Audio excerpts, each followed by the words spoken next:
पहिली महिला. मी गाण्याचा सराव करते तेव्हा तुमचा कुत्रा भुंकून व्यत्यय आणतो. दुसरी महिला. त्यात त्याचा काय दोष? सुरुवात तर तुम्हीच करता ना.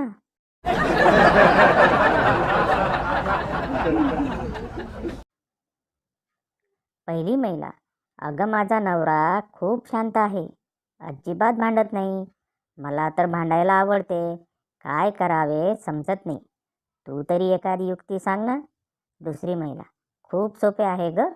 मी काय करते, मला भांडावे वाटले की मी भाजीत भरपूर मीठ आणि तिखट टाकते.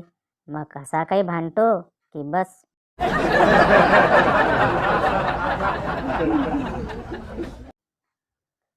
नवरा. अगं हॉटेलमधून गुपचूप आणलेले इम्पोर्टेड टॉवेल दिसत नाहीत घरात, कुठं येते? बायको. अहो धोब्याकडे धुवायला दिले होते, आता तो म्हणतो हरवलेत. फारच लबाड आणि खोटारडा आहे तो.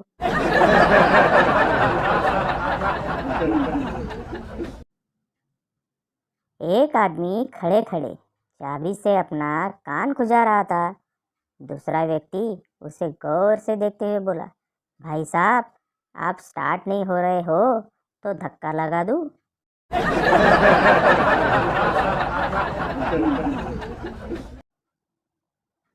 शेजारी नवीनच राहायला आलेली शेजारीन आज घरी तक्रार घेऊन आली. तुमच्या पोरानं माझ्या पोराला मारलं. मी आश्चर्यचकित होऊन म्हणालो, काय सांगताय? तुमचं लग्न झालंय? बस एवढ्यावर शेजारणीने तिच्या पोराच्या पाठीत 2 फटके दिले. तूच कळ काढली असणार.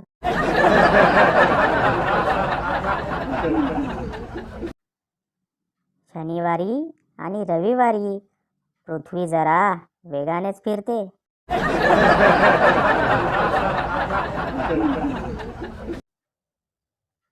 आजीचा मोबाईल सायलेंट झाला होता, तो फक्त काढून दिला. आता आजी सगळ्या गावात सांगत आहे की माझा नातू मोबाईल रिपेअरिंग करतो.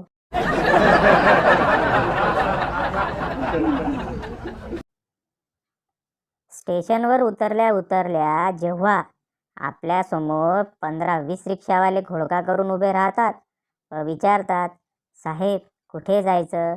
तेव्हा आई शपथ सेलिब्रिटी सारखी फिलिंग येते.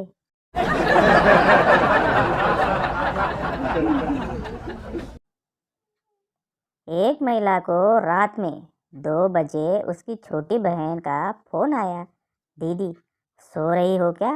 दीदी हाँ. बहना सोती रहे, उधर जीजू सोशल मीडिया में खुद को सिंगल बोल रहे हैं.